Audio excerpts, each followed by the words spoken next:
my week in Lviv is over on a fun trip, except for getting sick the first 3 days and really taking out what I wanted to do with the girls. So this one is over and in the books. Third time here. Absolutely love this city. You can see the train station behind me. Look how beautiful that is. So it's a wonderful city, and I encourage anybody to come here whenever they get a chance.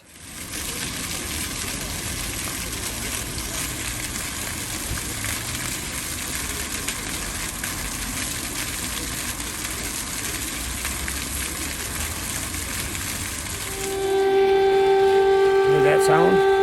That's another air raid going off. So everybody's heading in. I think you can head in. I'm not sure, but you can hear it.